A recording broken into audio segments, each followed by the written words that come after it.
Hello guys, para sa tanghalian namin kanina nagluto si mama ng ginisang munggo, lumpiang Shanghai, peritong bangus at peritong salmon.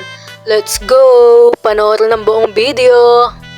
Dito sa parteng to guys, pinapresenta ni mama yung mga recados na luto niya katulad ng lumpiang Shanghai, yung panggisa sa munggo, yung dahon ng ampalaya, yung patis, tsaka yung mantika, tsaka yung mismong munggo.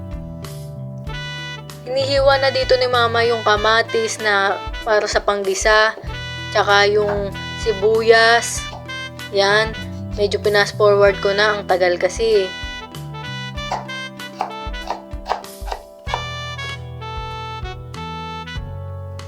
Ay nako, ang tagal talaga. Next naman yung bawang, yan, pinaghahampas na ni mama. Sige pa, hampasin mo lang. Sige, balatan mo na.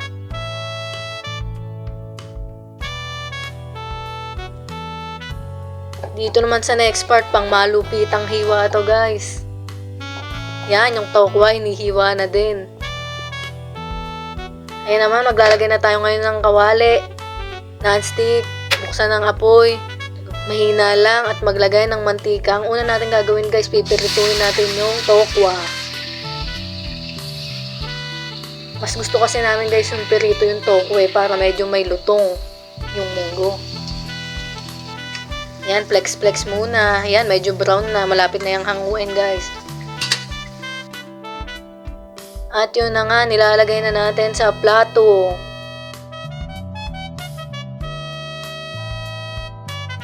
Eto naman guys, pagkatapos nating hanguin, magigisa na tayo ngayon ng bawang.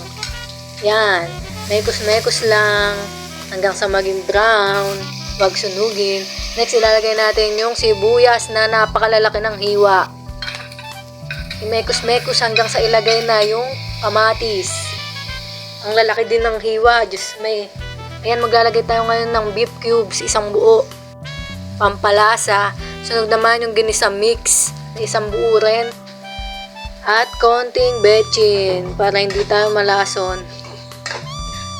Mekos lang mga insan. Lagyan na natin ang tokwa. Mekos. Ilagay na natin ang munggo para maluto na at makakain na rin. Ayan. Kaya nga pala ganun guys yung itsura nun kasi pinakuluan na kanina para hindi na masyadong matigas kapag sinama yung ibang mga recados. Naglagay din tayo ng pampaalat tsaka konting tubig para magkalasa at yan. Kumukulo na, ilalagay na natin ng dahon ng ampalaya. Halo-halo lang guys para hindi manikit kahit non-stick. At ayan, mukhang luto na. Ay, luto na pala talaga. Nilagay na ni mama sa lamesa at isasalin na sa mahiwagang mangkok. Sunod naman guys, pipirituhin na natin ang lumpiang Shanghai. By the way, chicken nga pala yan. Bawal kasi kay ate yung baboy tsaka mga baka.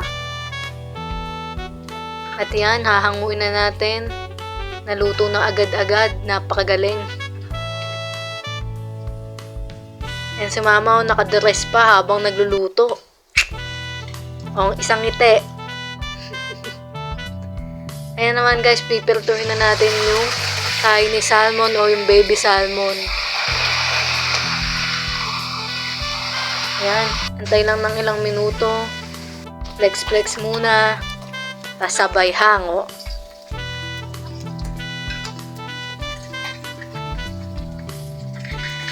Dito naman guys, sa susunod na mangyayari, magpipirito kami ng bangus yan. At kawawa ako dyan guys. Kasi, ayan guys, malapit na. Ayan, tumalamsik sa akin guys yung mantika. Kaka-video ko. Kaya yan, tinakpan na namin. Ayan, nung kalmado na siya, binuksan na, hinango. Diba nakakainis, nagluto lang kami, nagkaroon pa ako ng paltos. My God. Oops, dahil tapos na. Ayan na guys, ilalagay na yan sa lamesa. At ayan na si mama, pinapresenta yung niluto niya. At eto naman ako, taga-kain. Yum. Thank you for watching.